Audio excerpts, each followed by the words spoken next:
All right, good morning.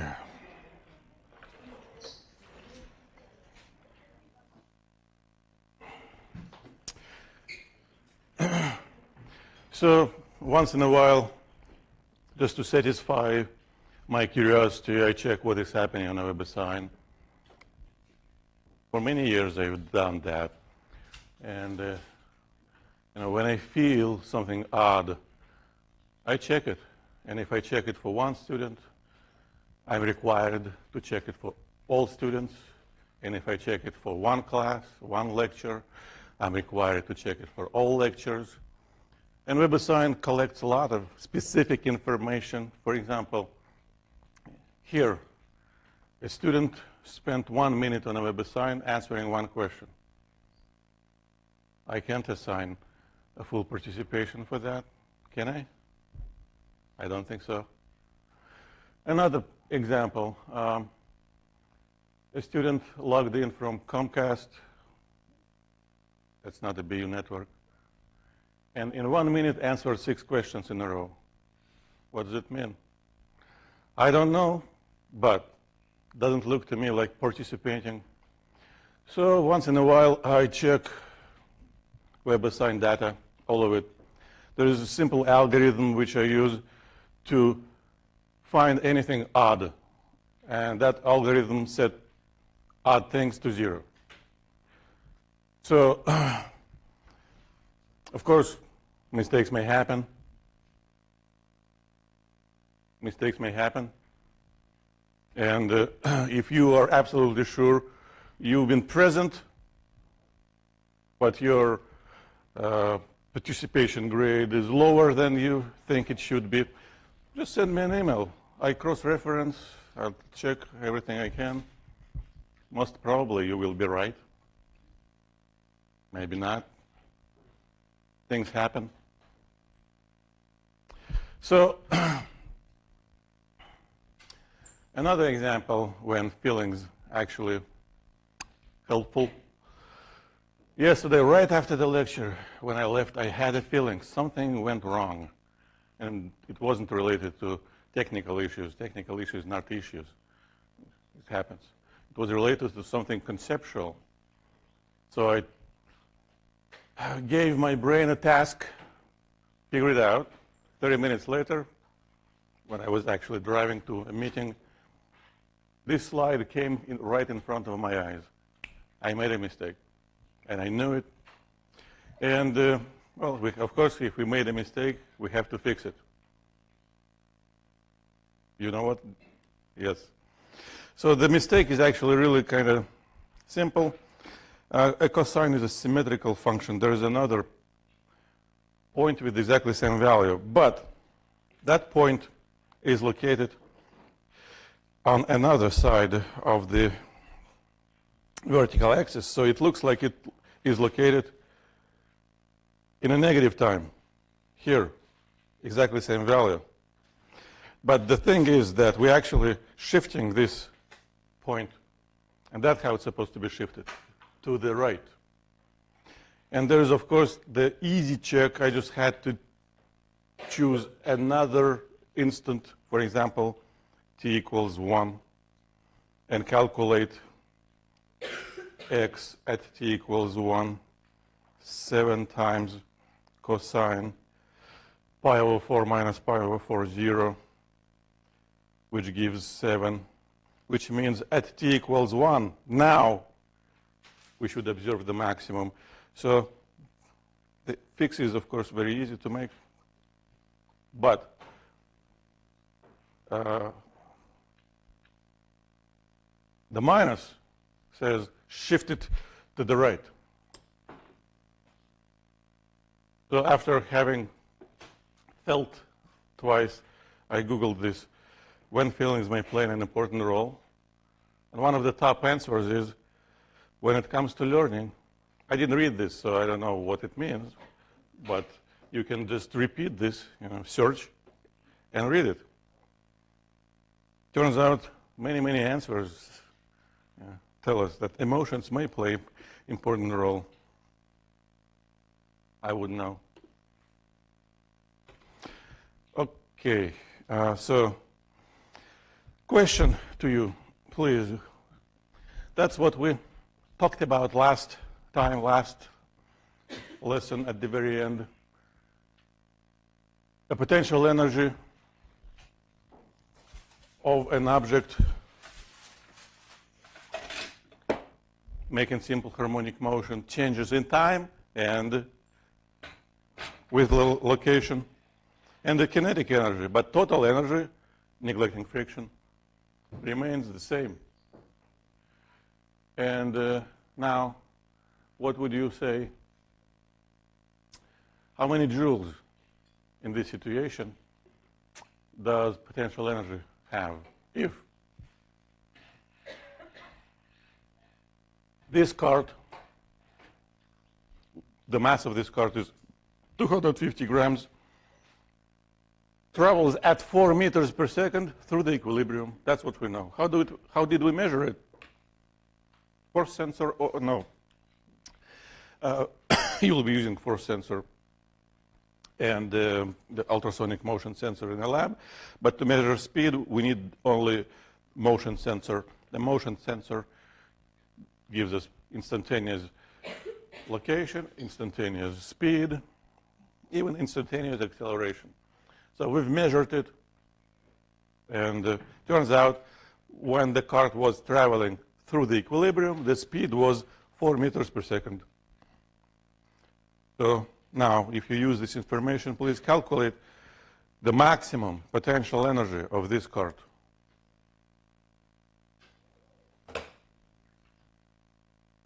And enter your answer.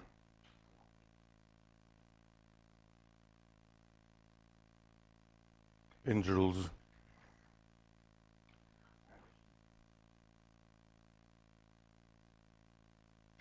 And a joule is a unit of international system of units.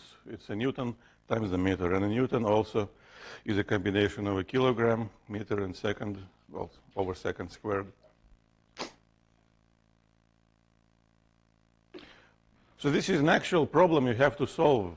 And to do that, you have to use not your brain, your hand. If you're a right-handed person, you should use your right hand. If you're a left-handed person, you should use your left hand. Write an equation, plug in numbers, calculate, discuss it with your friend or enemy. Pick a number, enter the number.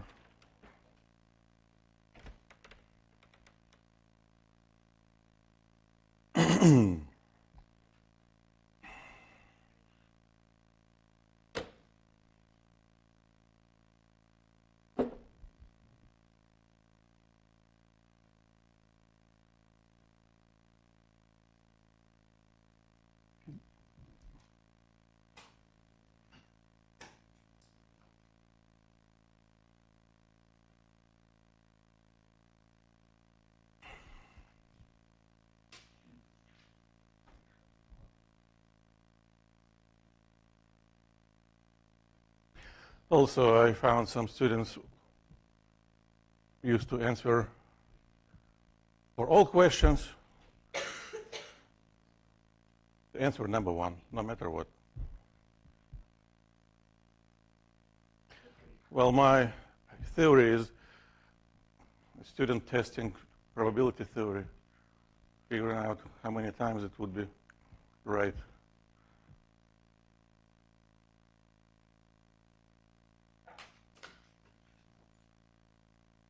So here, if we want to calculate potential energy directly, we would have to use this expression. In particular, the maximum value is reached when the object reaches the amplitude away from the equilibrium. However, we have no information neither about the spring constant nor the amplitude, which forces us to look for a different approach. And we start looking for connections. That's what we always do. when we need to solve a problem. Potential energy is related to a spring constant, to the x-coordinate of a card. There is, of course, a natural assumption. What natural assumption? Well, we have several natural assumptions. For example, the motion is happening and observed relative to the ground. Normally, it's not written. We just assume it. Second, anything is happening on this planet. So G equals 9.8 or about 10. There is no air friction. And in this situation, the natural assumption is that the origin is chosen at the equilibrium location. What would be different if that wouldn't be a case? Well, we couldn't use a letter x. We would have to use the symbol delta x, which says the x-coordinate is measured from the actual equilibrium coordinate. So, okay, this path didn't work, so we have to start looking for additional connections. Well, it's energy, so there's another set of connections. Potential energy is related to mechanical energy. It is related to kinetic energy. So we may need to explore these connections. And mechanical energy, as we know, by definition, is equal to the sum of kinetic and potential energies. And, all right, what else do we know? Mechanical energy might remain constant or change. It depends on what? Friction. In general, we should say non-conservative forces. Who knows what it means? We know what friction means.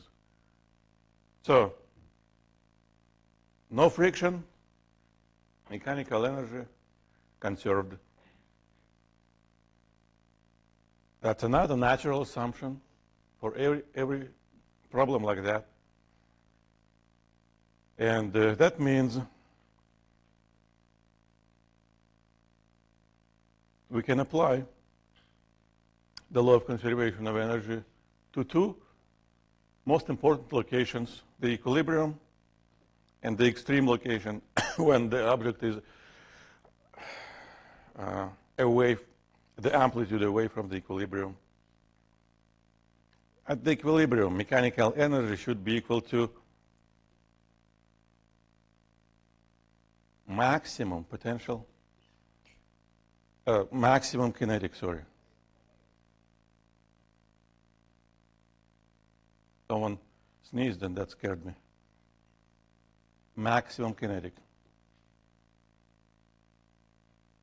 I'm easily scared, as you can see. And at the extreme location, it stops. When it stops, there is no kinetic. So all energy becomes equal to maximum potential. But it has to be exactly the same value. It has to. So we don't really have to calculate P max. We just have to calculate maximum kinetic energy, and that will be equal to maximum potential energy, and that will be equal to total mechanical energy of this system, because there is no friction. And now we know this strategy, because kinetic energy is also related to other variables, mass and speed. Kinetic energy maximum will be equal to mv maximum squared over 2, which is, well, don't forget, we have to use kilograms, 0.25 times 4 squared over 2. So 0.25 is 1/4, 4 squared over 4 over 2, 2 joules. Of course, the problem is simple, but the strategy, as you can see, well, involves many important steps. So if you absorb the strategy, you can solve practically any problem involving energy conservation, including this one. We used this relationship already at least twice. I promised I would prove it. A promise is a promise. I have to prove it. But we basically just did it. We just didn't make a couple of more steps. So that's equilibrium, x equals 0. That's the maximum displacement from equilibrium, x equals a. And as we said, kinetic energy at the equilibrium should be equal to potential energy at the farthest location from equilibrium. So algebraically, that means that maximum kinetic energy, mv max squared over 2, should be equal to maximum kinetic energy, Ka squared over 2. And now we just solve it for the maximum speed. 2 and 2 getting cancelled. So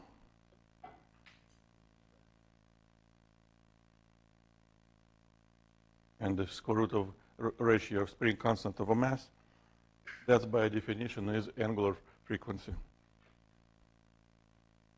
So now we have proved all relationships we've used before. Well, so now let's just solve a very specific problem, but it's a very typical problem. We can calculate now lots of things, so we just have to do it step by step. First, as you remember, we've considered two special cases. One special case is related to a situation when object was pushed when it was initially sitting at the equilibrium. And second situation, when the object was released from rest away from equilibrium. So we call them case 1, case 2. Case 1, released from rest. Case 2, pushed. This equation tells us what is happening. What case is being described here? Case number 1 or case number 2? What do you think? This type of reasoning brings an important relationship between mathematical equation, which is completely abstract entity, and the actual real world motion of an actual object. So it's important link. So what do you think? Case 1 or case 2? 1. We just check what is happening at t equals 0. Cosine of 0 is 1. So at t equals 0, at the initial instant, the cart or object was located at x equals 5, and that is the maximum value for x. Why? Because maximum value for cosine is 1. It cannot be any larger. So this is a case 1 situation, yeah? Which means the initial speed should be 0. We actually can write the equations. But first, let's extract all information. So for example, amplitude. And we assume that everything is measured in meters, seconds, radians, kilograms. So amplitude, what number should I write for the amplitude?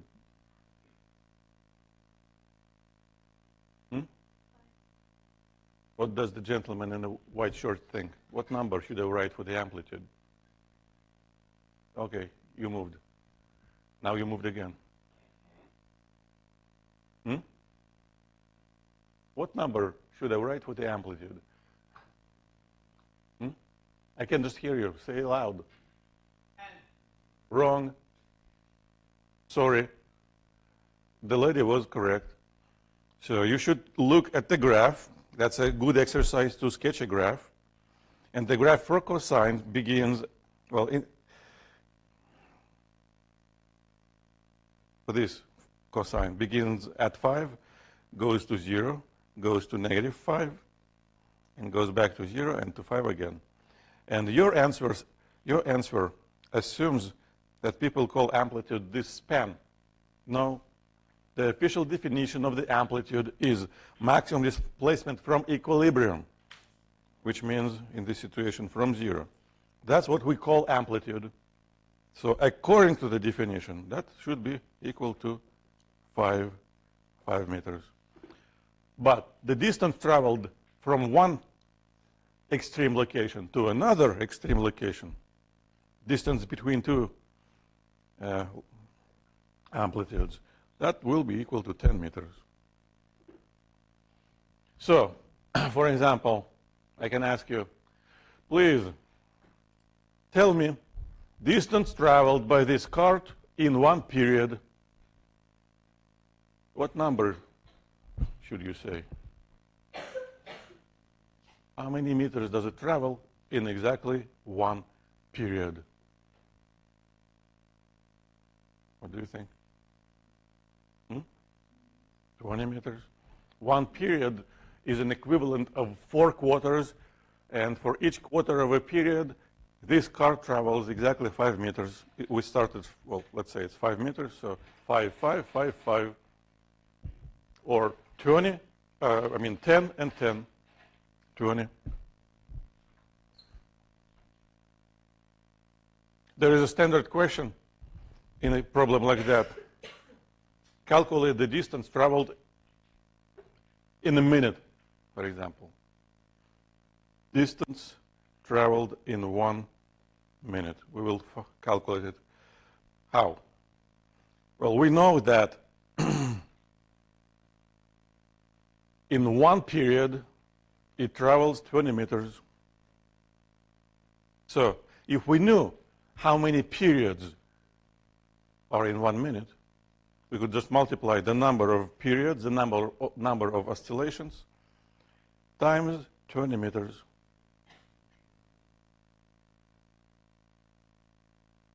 How do we calculate the number of oscillations?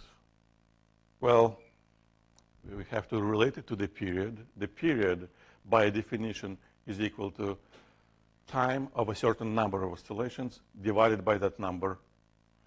So this is how we should calculate the number of oscillations times the distance traveled per period, which is 20. And time is 1 minute or 60 seconds.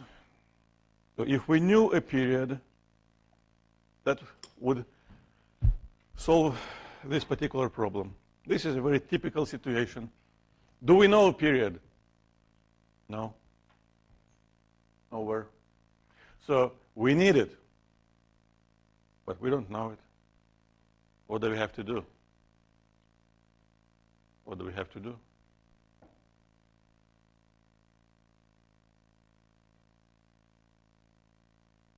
Like money.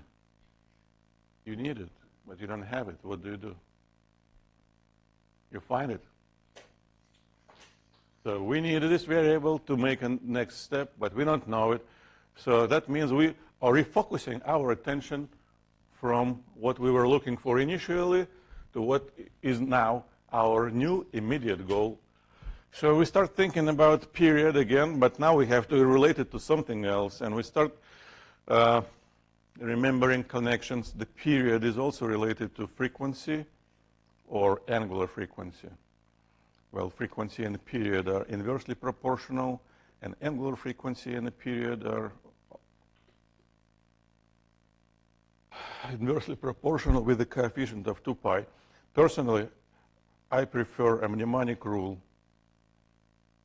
to use every time. This product is always equal to the same constant. Angular frequency times period equals 2 pi radians. And I can use it backwards and forward to calculate period from angular frequency. So if I need to calculate the period from angular frequency, I need to know angular frequency. We again came up to same situation. We need it, but we don't know it. So we have to find it. And find now means different. We don't use a specific equation. We use a different relationship. We'll look at the equation. And the equation tells us what angular frequency is for this particular object. So angular frequency is equal to what? pi over 2. And to see that, the best way is to rewrite the equation to separate time variable from everything else. So now this coefficient, which we see right in front of time, that's the angular frequency. And that is radians per second automatically. So now we can finish our calculation of the period. 2 pi over 2. So many pi's. I'm getting hungry. Pi and pi cancels. 2 times 2, 4 seconds. Now we can use this number to finish our initial question. What is the distance traveled in 1 minute? So 60 seconds over 4 times 20 meters. So 15 times 20, 300 meters.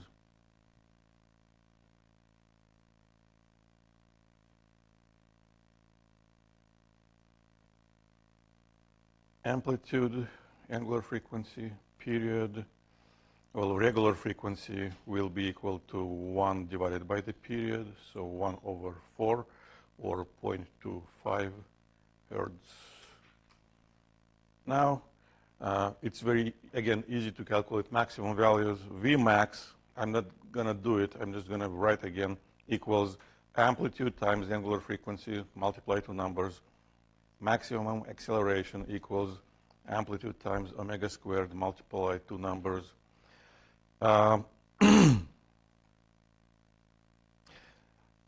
Next part, maximum force.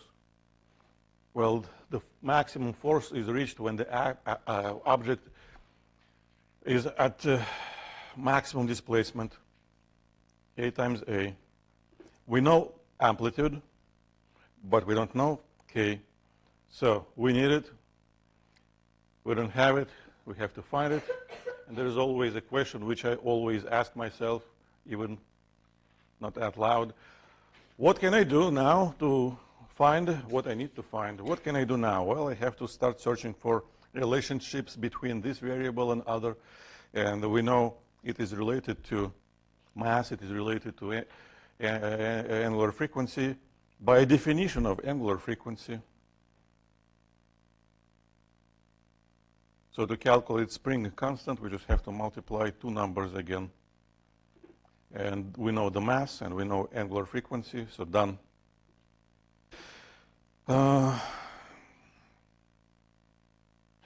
We just did this a couple of slides ago. K times A squared over 2, mv squared over 2.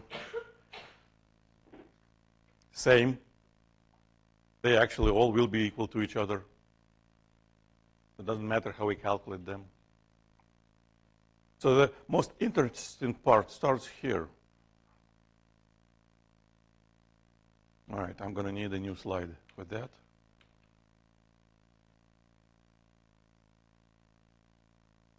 Well, calculating quantities at a given instant requires just using your calculator correctly. That's it. For example, x at t equals 1 is equal to 5 times cosine pi times 1 over 2.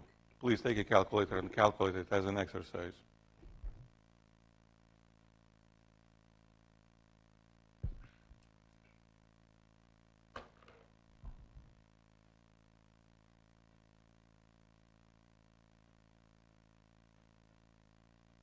You should expect that at least one during the lecture you will use your calculator, so you can just take it out of your backpack immediately after arriving and having a seat.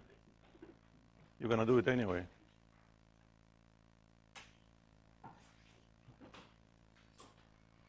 So please, several students, please, anybody, tell me your answers. What's your answer? Okay, your answer is 0. What is your answer? Do we have an answer? No answer. That's also an answer. What is your answer? Yes. No, I asked that gentleman in the glasses. You can say, I don't know, 0. It's either or. Well, but I don't know is basically no answer. So if anybody has a different answer, please just tell me a number. Yes? 4.998. Thank you. And same? Okay. Well, 3 is already good for voting. So now just please raise your hand if your answer is 0. Thank you. If your answer is wherever, error, no answer, not sure what to do, please raise your hand. If your answer is 4.998, thank you. So you will get only partial credit because you didn't switch your calculator from degrees to radians. Because pi is 3.14, 15, 96, etc., etc. Assumes radians. So technically, this is wrong. So you have always 2 options. Just keep an eye on units. The option number 1, switch your calculator to radians. The option number 2, convert radians to degrees. For example, pi over 2 radians in degrees, what number is that? 90. So in that case, if you calculate x equals 5 times cosine 90 degrees, 0. So just keep an eye on units. All right, moving on. Well, now what we can do is plug in any time in the calculator and just calculate. Now you know you have to pay attention to the mode. That's it. So 5 times cosine pi over 2 times sine for any time. What about velocity? Well, we know because we remember the graphs. Graphs help. This is the graph for position. But we remember that velocity starts from 0 for this situation, and it goes in the negative area first because it points to the left initially. So it should be a sign, and the acceleration is x, is flipped x, basically. It looks like this. So velocity equals maximum velocity times sine times the minus, because it should go in the negative region, and same angular frequency. That's the equation for velocity. Acceleration, strictly speaking, the x component of velocity and x component of acceleration.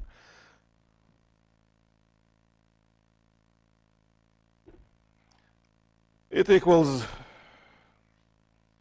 negative omega squared times x, as we know. So it's negative a omega squared cosine pi over 2 times time. And these equations will tell you any value for any time, any t. So now it's very straightforward calculation. Just keep an eye on radians, degrees, and degrees. All right.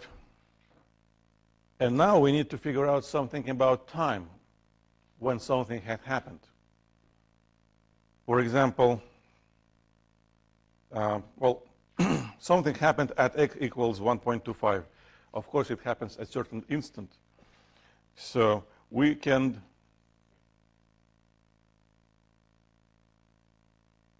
use the motion equation, for example, backwards for calculating when did it happen.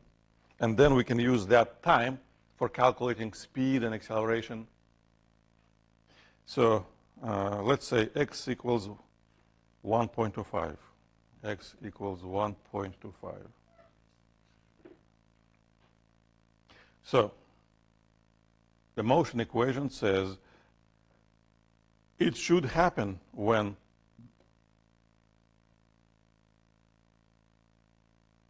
five times cosine of pi over 2 times this specific instant equals 1.25. So what do? Well, we have to solve it. So 1.25 over 5 should be equal to cosine of that particular expression. I believe that's 1/4. 1.25 over 5, 1 over 4, or 0.25. Please tell me if my belief is right or wrong. Okay. Now what do? Well, our calculator has the inverse function. So the inverse cosine of 0.25 should be equal to pi over 2 times this particular instant we're looking for. And what does the calculator say? So you press, well, I press second function, cosine, parentheses, 0.25 equals, and my answer is, what is your answer?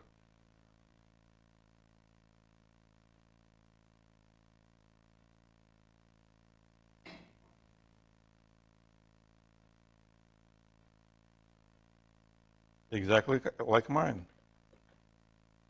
And now 75.52 times 2 over pi is equal to that very time we are looking for.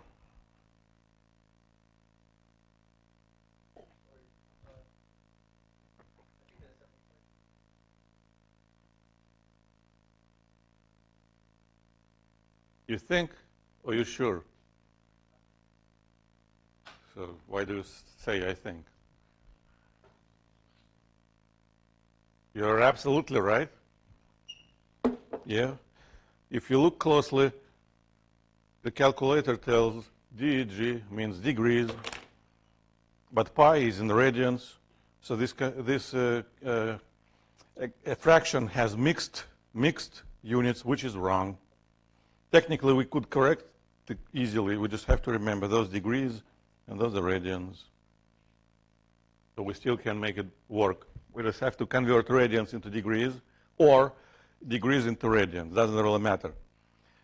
So for me, if I use this approach, it's easier to convert radians into degrees because pi radians is 180 degrees. Or another approach would be switching your calculator to radians first,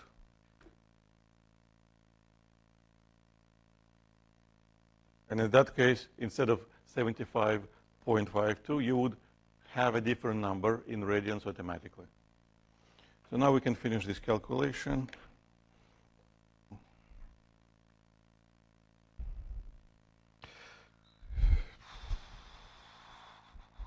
I want to do it as accurate as possible. So I want to start from scratch. Second function, cosine, open parenthesis, 0.25, close parenthesis, times 2, divided by second function, 3, it gives me pi equals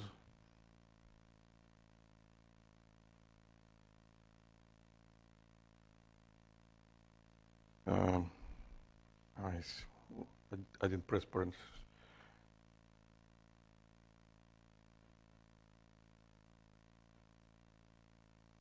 .84, right? Something like that.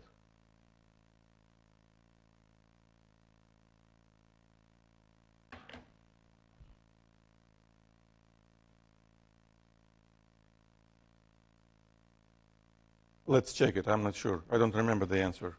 I have solved it a year ago. So, seconds. Okay.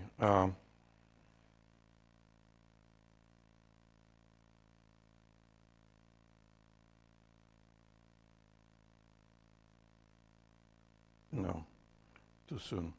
So I want to insert an extra slide.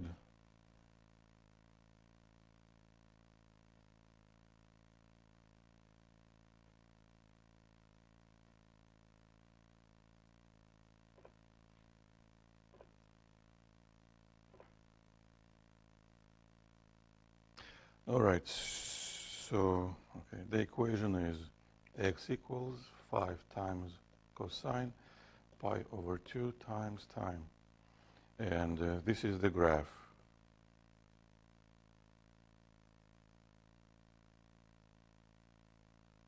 That's one period, which is equal to 4 seconds.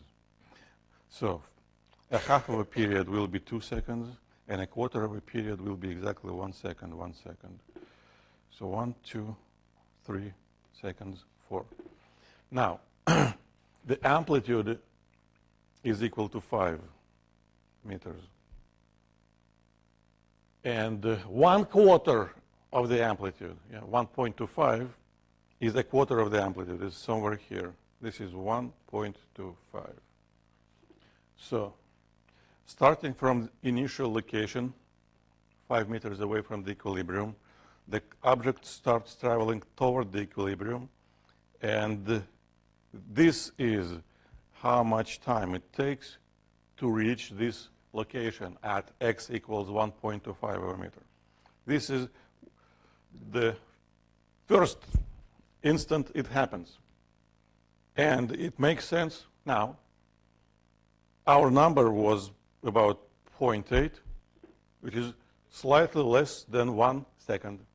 You look at the graph, you can see it. However, it's not the only time when it happens. The next time it happens here.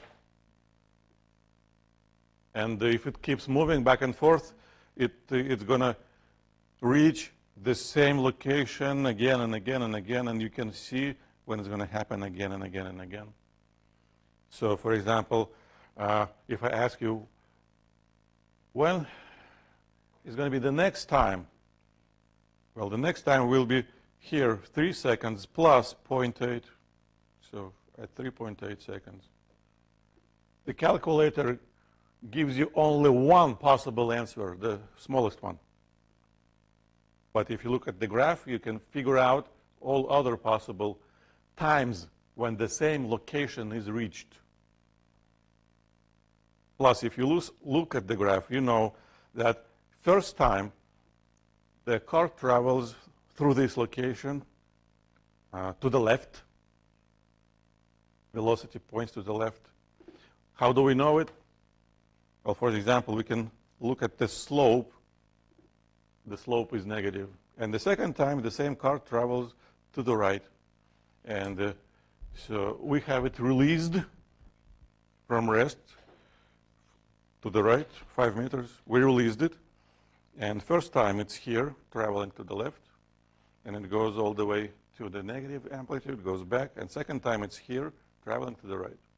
Yes?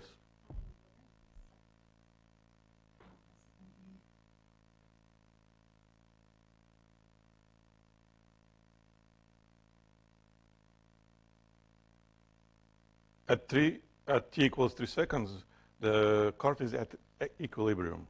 And then,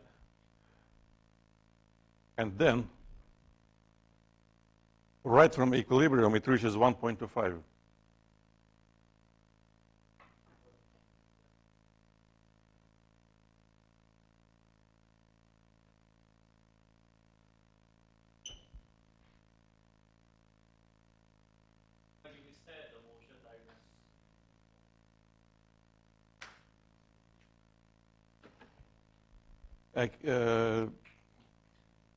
Not sure I understand your meaning. Maybe you're right, maybe you're wrong. I'm just not sure. Please, can you tell me? The question is, the first time that it reaches at 1.25 displacement, that's 0.8. So what's the next time? Time is after 3 seconds. But this time should be closer to 3 seconds than it should be to 4 seconds.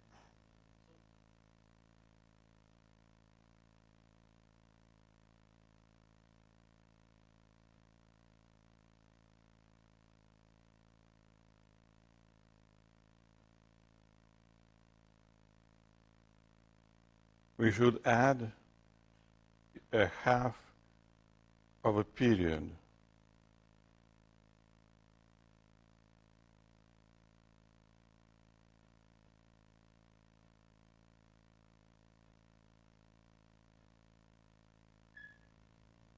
We should add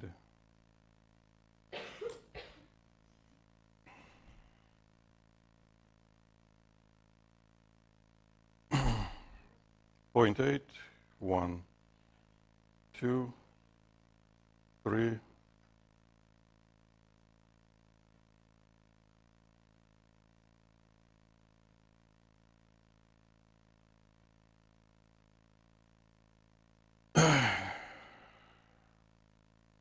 1.25 over 5 should be equal to inverse cosine of it, should be equal to pi over 2 times this time, plus or minus 2 pi.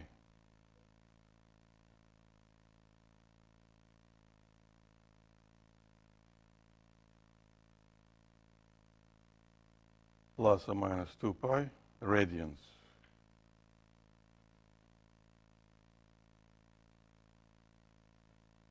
So that's supposed to be the total solution. So that was, so we need to multiply by 2, divide by pi, times inverse cosine of 0.25, minus or plus, this is the cosine, this is the first time,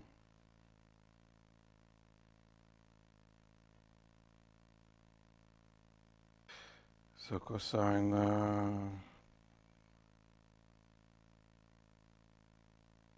this is the first time is reached, this is the second time is reached. So this is what we should add. This is the same cosine, 1, 2.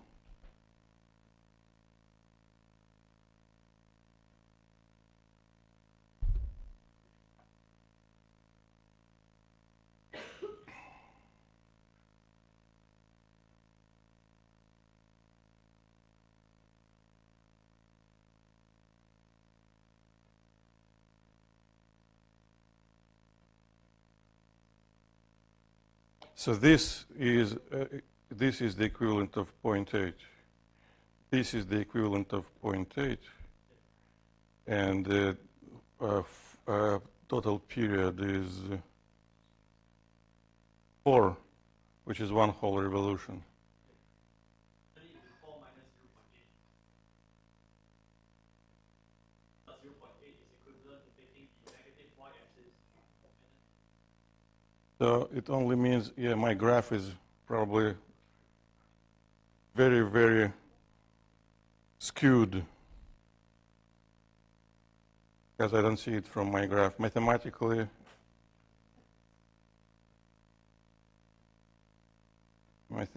well, first of all, we can always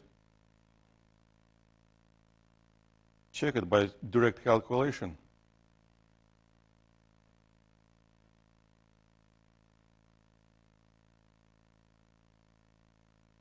Oh,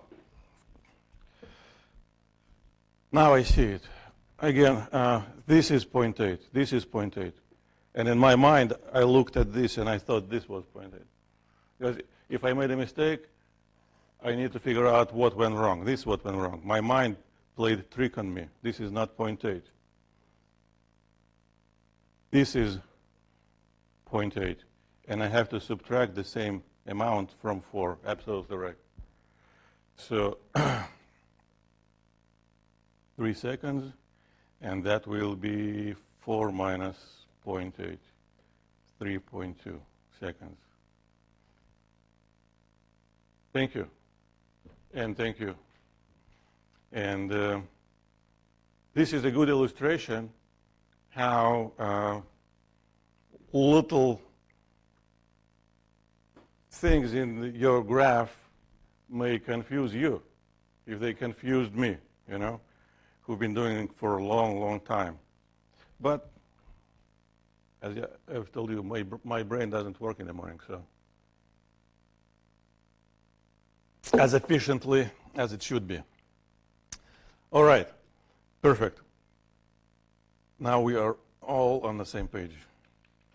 Now I can add an additional page because this page has been used up. What else did I want to do? So same equation, 5 times cosine pi over 2 times time. Same graph.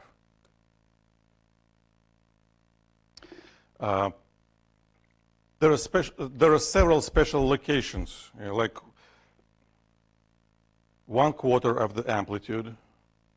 But of course, there is another interesting location, 1/2 of the amplitude, which is 2.5 in this example. So the graph actually tells you immediately at least what range should be that for that time when it happens. We know that 1/4 of a period here is equal to 1 second. Now, if this cart would be traveling like this, a straight line represents motion with a constant velocity. If it travels with constant velocity, it travels same distance in same time. So it would reach 1/2 of the amplitude at 1/2 of the time. That would have been 1/8 of the period. But in reality, the actual graph is different. So the actual time when the 1/2 of the amplitude is reached is supposed to be somewhere here between 1/8 and 1/4. Well, of course, what is the actual value for this? Well, we just have to solve an equation. 1/2 of the amplitude is equal to the amplitude. It actually doesn't matter what amplitude is equal to because it's getting canceled. Times cosine of pi over 2 times this time with 2 stars. So 1/2 equals cosine pi over 2 times this instant. So we have to calculate the inverse cosine of 1/2. And the inverse cosine of 1/2. Now, you know, you have to get degrees and convert it into radians, or you have to switch your calculator into radians.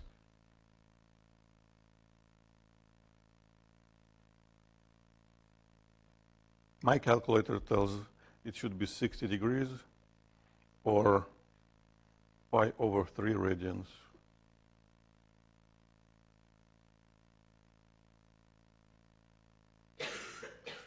Right?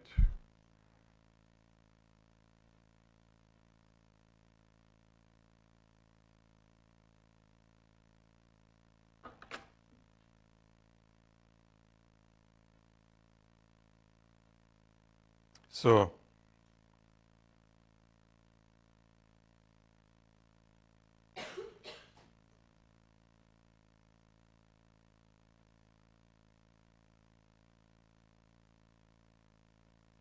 seconds. There is an algebraical way to do it in general. So I just want to show it once. A over 2 will be equal to, this is an example when we know x. In this particular example, x is equals to 1/2 of the amplitude. A over 2 equals 8 times. And the equation which we use in general looks like this, cosine of omega times time. But if we cancel the amplitude, and if we use the relationship between the angular frequency and the period, angular frequency equals 2 pi over a period. And we are looking for this specific instant. So if we solve it algebraically, pi over 3 should be equal to 2 pi over a period times that specific instant. And now pi and pi cancels, so that specific instant is reached at 1/6 of the period.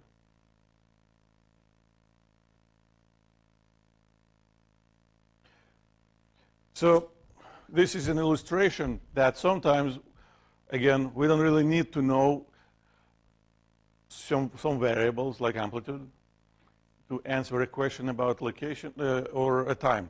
Doesn't matter. Location equals 1/4 of amplitude. Time equals something else. Location equals 1/2 of the amplitude. Time equals 1/6 of the period. For the quarter, we can solve it in exactly the same way. What is happening to speed or acceleration? Well, for that, you can employ exactly the same reasoning. And you can use an equation and just literally solve the equation. Or you can sketch a graph and look at the graph like this one. All right. I don't want to. Come on.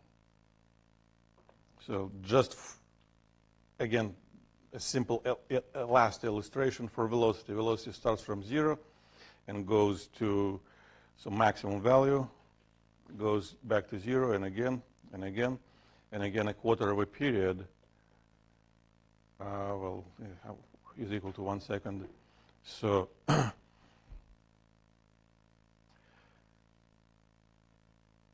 this is when the maximum speed is reached the first time. Yeah. So when 1/2 of that is reached,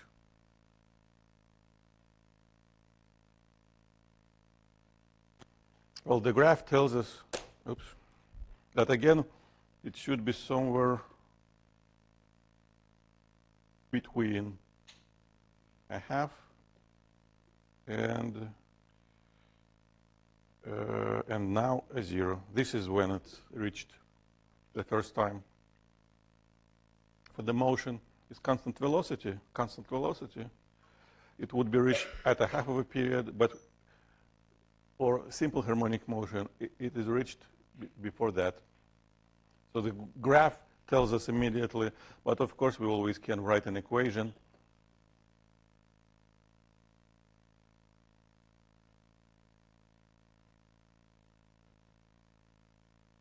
Plug in any value we want to, for example, 1/2 of the maximum, and solve it.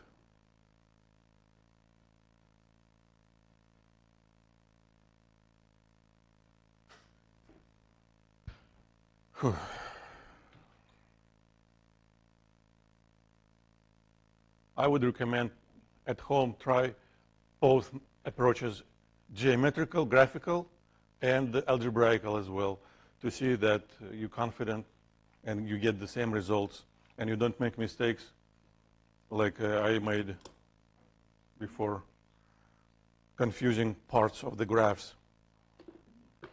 All right, oscillations. So we know that any system with a stable equilibrium can be described technically by exactly the same equations. In particular, if you have a cart attached by 2 springs, still we can imagine that there's a single spring making it move. And the relationship, of course, is simple. The actual system and our effective system should have the same mass, the same period. And then we can apply all the theory we have learned to that effective system. Another interesting case is a vertical harmonic motion. So if we have a spring and we have a weight attached to it,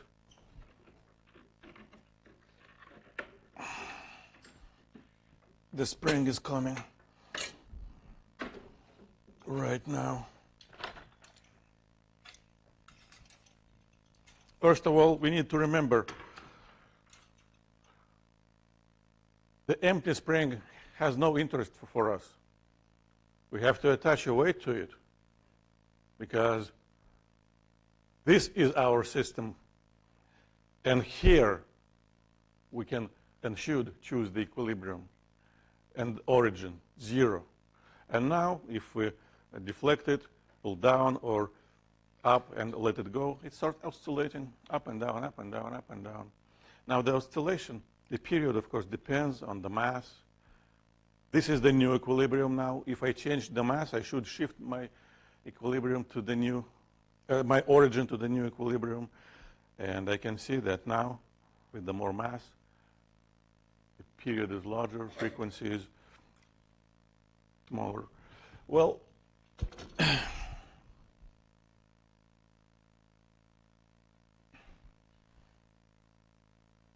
if we set equilibrium here, what forces do we have acting on this weight in equilibrium when it's at rest? Gravity and elastic. And they should have exactly the same magnitudes. Rest. And this force acting from the spring on this weight should be equal to the spring constant times the magnitude of the displacement. In this particular example, it's 10 centimeters. And what can we do now? Well, now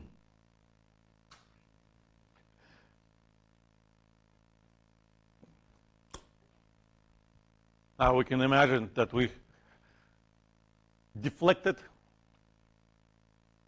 this weight from equilibrium and let it move up and down, up and down. And very straightforward algebra tells us that the equation which describes this motion has exactly the same structure as the equation for the horizontal motion. The only difference is a letter. Instead of using X, we're using Y. But mathematics cannot depend on what letter we use. We can use any letter. We can use Greek letters, Russian, Portuguese. Doesn't matter. So if the equation is the same, that means the solution is the same. So nothing new we need to learn about vertical spring, nothing new. For example, in this situation, what do? We pull the spring down by 5 centimeters. So the origin is set at the equilibrium, and the initial location is here, and it equals to negative 5 centimeters, or negative 0.05 in meters. Why it's supposed to be negative? Because it's below 0. That's it. So now we can write the motion equation immediately. Y will be equal to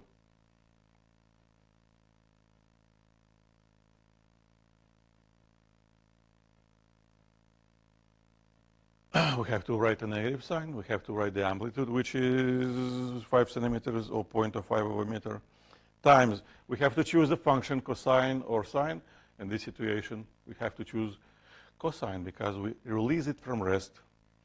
And the only variable which needs to be found is this angular frequency, which is supposed to be equal to square root of spring constant over mass. And, well, the mass is given 40 grams or 0.04 over kilograms. And how do we calculate the spring constant?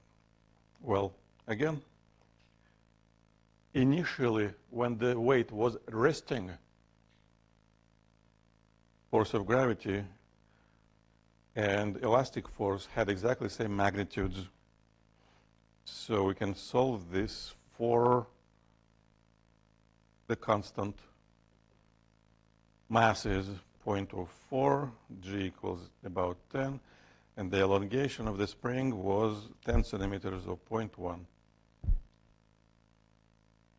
So done, done, done. And if we know the motion equation, we can answer all possible questions because we know now how to do that. Everything is in the equation. Another system, a pendulum.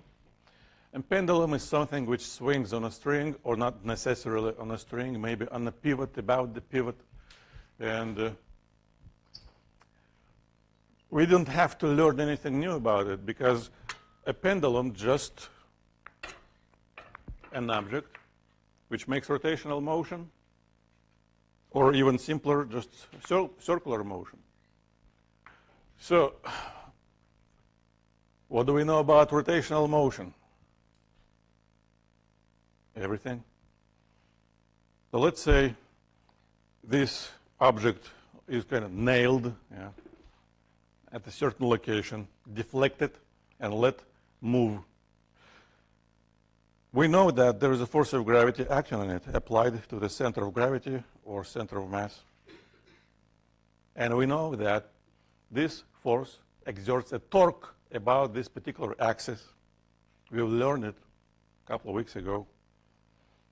So the equation which describes the motion of this system is basically net torque equals rotational inertia times angular acceleration.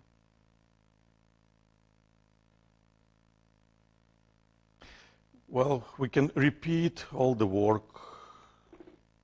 This is the lever arm.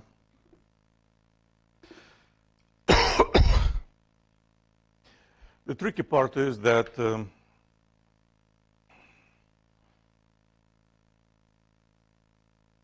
in general, it doesn't have to be a disk or a sphere or whatever it is.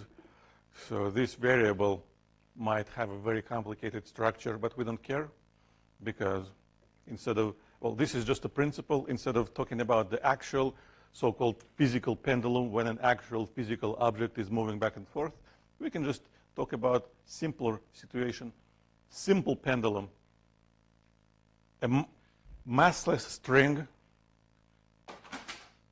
with a massive but very small object attached.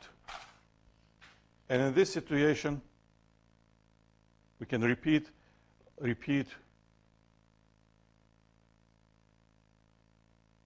the same reasoning we used before when we talked about torque, angular acceleration, angular displacement. So my picture demonstrates counterclockwise angular displacement. So the displacement instantaneously at this instant positive. However, my picture also demonstrates that the torque and hence angular acceleration are clockwise, which means again angular acceleration will be related to angular displacement with a minus in between. The equation we used to use for simple harmonic motion of a cart looked like this. But this, the equation which describes the motion of a simple pendulum looks like this. However, only for small angles. Now, you don't have to do all this calculation. It can be done. The result is this. For a simple pendulum, like any of these three balls attached to a string, the angular frequency is directly related to the length of the string and the value of the gravitational acceleration. So in the outer space, the pendulum wouldn't move. We deflect it, it remains in that position. On the moon, it would swing differently because on the moon, g equals 1/6 of the g on the Earth. So it depends on the planet, and it depends on the length. And now you can answer this question. Finally, one more question.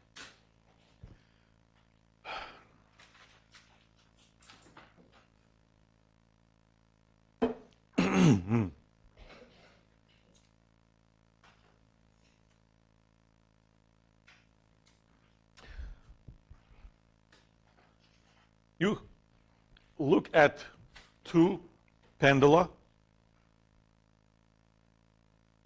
The first one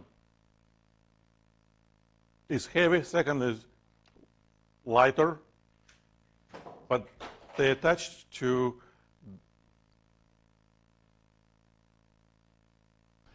the spring, which makes the center of mass of each ball on the same level. How does it affect the period? Well, the answer is, what do you think? What do you think? Doesn't. Neither of these equations include mass. There is no dependence on mass. So if the center of mass of each ball is exactly on the same level, they should have exactly the same period. Next question. So, same. Now, and take this off. A different situation. Two balls are attached to the same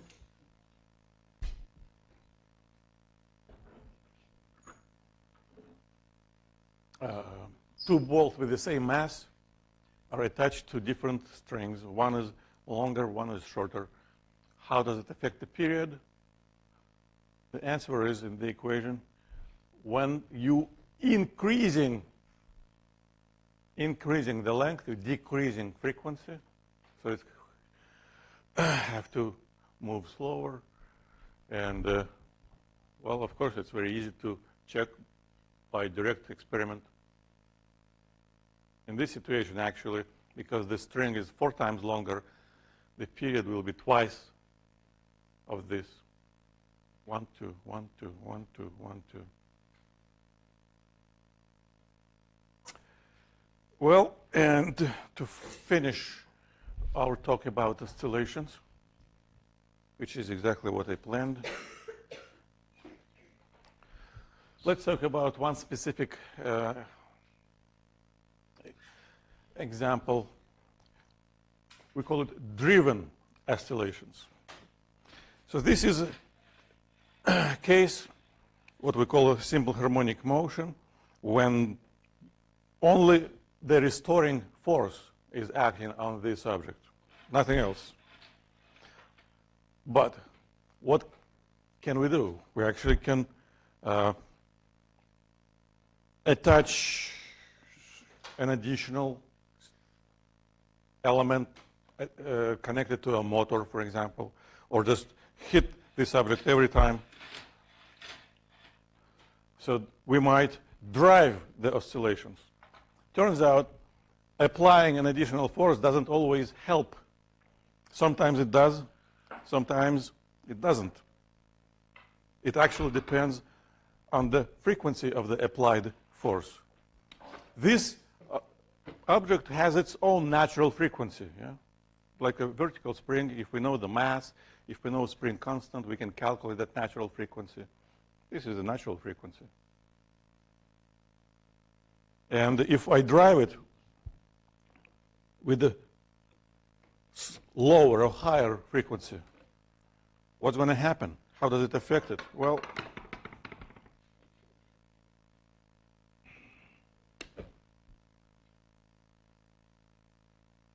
it is smiling. Finally, something is happening. It was sitting on a shelf.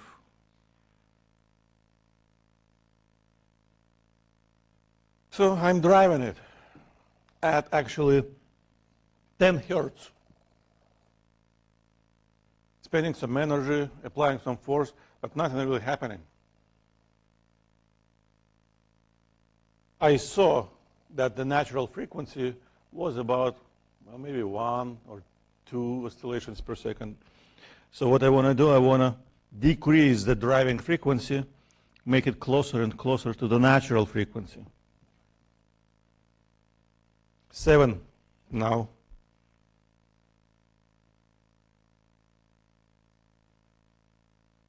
Two.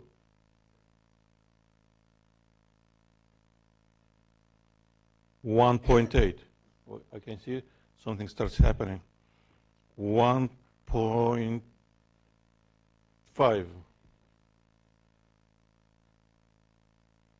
we can see that the amplitude increases and it actually doesn't oscillate anymore. The system broke, basically. So this is what we call resonance. When the frequency of the external driving force reaches the natural frequency of the system, the energy getting pumped in the system in phase with the energy which has been stored already in the system, which makes the system move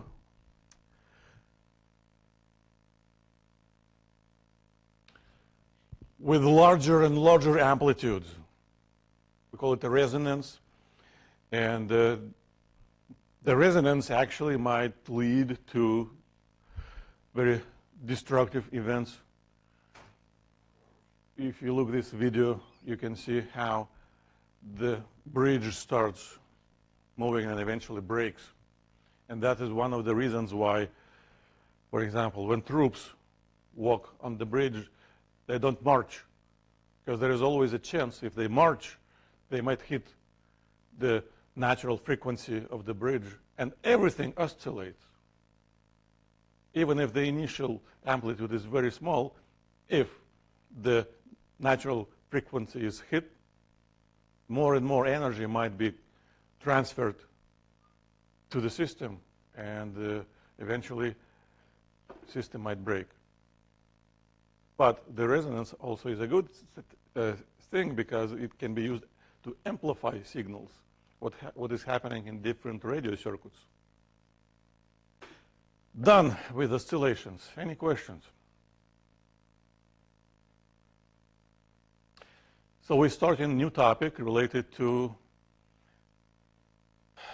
fluids, first static fluids, and specifically objects in fluids. And I got a question which is not related to anything new.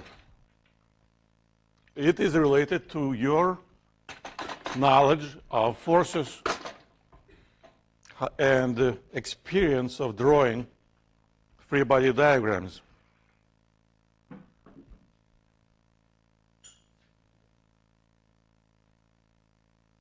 You have a bucket with water and you immerse a ball which is attached to a string or a spring, and what would be the free body diagram for that object when that object is in water or any other fluid?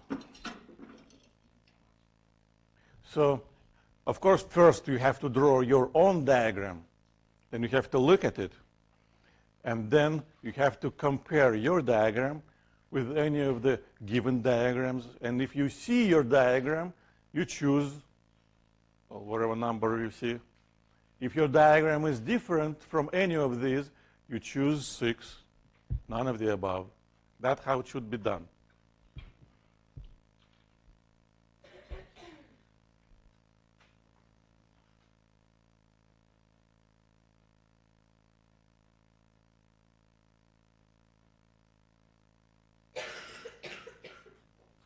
And now, you also have to take a photograph of your diagram and email it to me.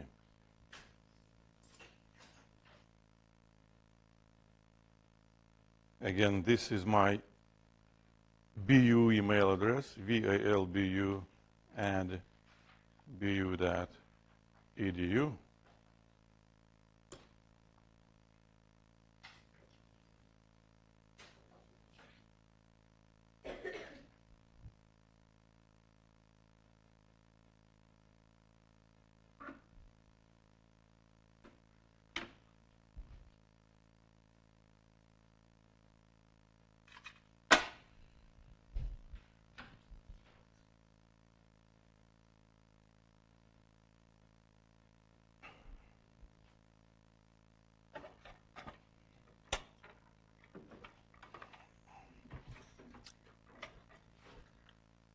I wasn't sure if I would have time today to start this topic, but just in case, I've prepared some toys.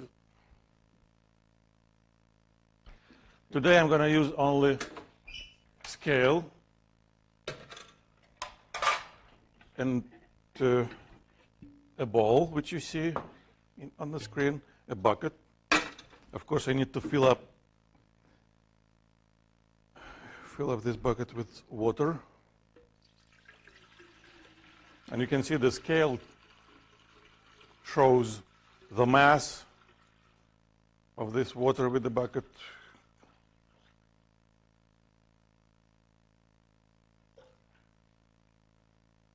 You see? It's a very expensive experiment. Just to make it more visible. Okay. So right now, when I attach the ball to the spring scale, like in the original situation, we can see the weight of this ball is equal to about 11 newtons. And how many forces right now are acting on it? 2. Gravity and string tension. And ideally, we shouldn't think about the answer to this question. That should be already imprinted in our brain. Free body diagrams, it's lesson 4 and after. So 2 forces. Now, you can look at this scale or at that scale. What's going to happen? Changes. This value goes up, this value goes down, and actually if you compare the values, they change by exactly the same amount, which is important. We'll talk about it tomorrow.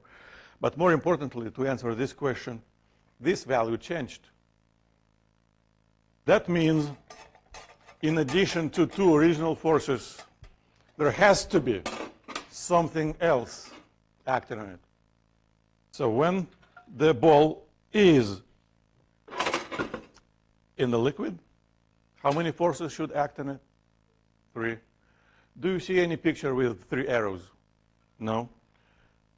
So the answer is none of the above. The answer is none of the above. And of course, we have to draw the right diagram. So the initial situation shows only 2 forces acting on this ball. And we know that in equilibrium, force of tension, which we read, the reading here on the scale, whatever number is it, it was actually 11 newtons in this experiment. Yeah. Is equal to mg. But now what we do, we have the same ball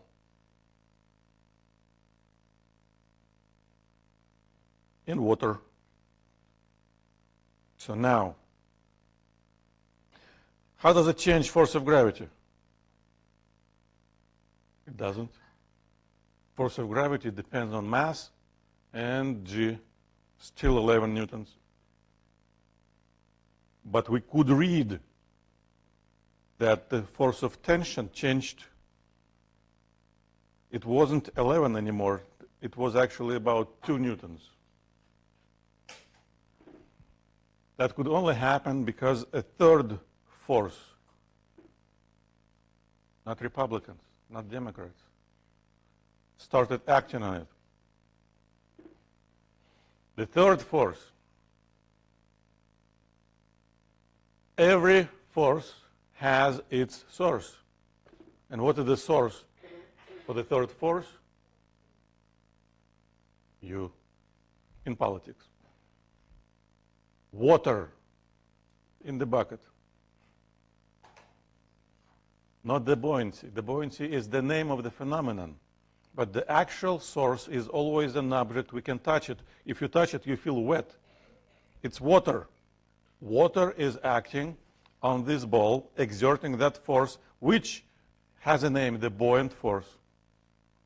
However, actually right now we can say immediately that in this experiment, the magnitude of two forces which point up should still be equal to the magnitude of one force pointing down. So this simple experiment immediately tells us how to calculate the buoyant force acting on this object if we read all the values. Now, we had a scale under the bucket, and that reading also has changed. It was 11 newtons. How did it change?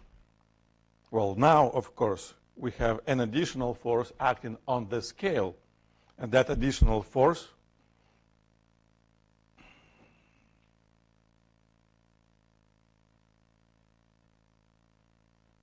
has the same magnitude as the buoyant force because of the Newton's third law. And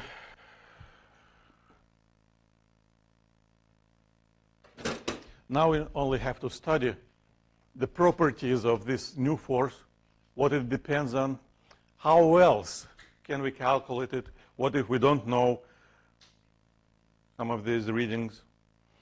That's what we're going to talk about tomorrow. All right. Thank you. We're done.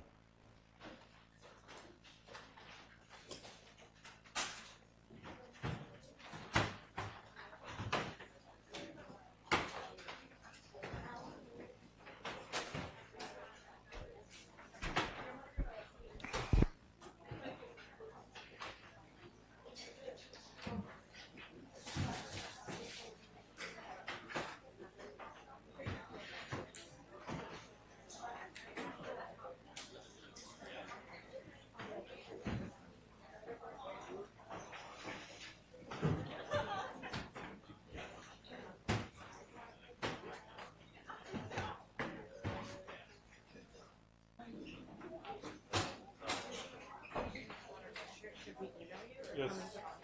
Excuse me. Either way. Either way? Okay, thank you.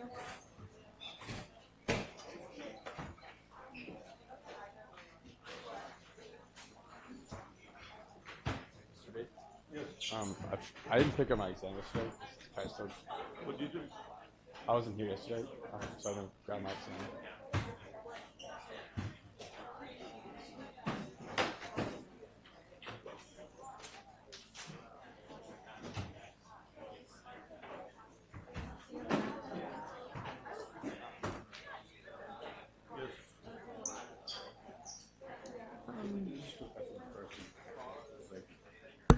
No quick questions. Yeah, I'm going to leave right now. And I'm going to go to, right now after I leave, I'm going to go to do my office hours. And we can talk there. Okay. Yes. Professor, the due time for this lecture web assign was 9:53. So I tried to enter question 5 at 9:53 and it wasn't letting me. Should I just email you? That would happen. Okay. Okay. Thank you. You're right. I think, yeah, I'm not sure why. So it means everybody lost the last answer. But everybody had to send me an email anyway with the picture. Yes. Hi, so I have a question. So there was like this day, I think it was the first week of June, the Friday, and then like in the morning I wasn't feeling well. And I emailed you like at 7, so like an hour before. I emailed you too for like what I'm saying now. And then, so I saw in the syllabus that say that you're allowed to just like up to 5 lectures. So I was just wondering like how, like, because I feel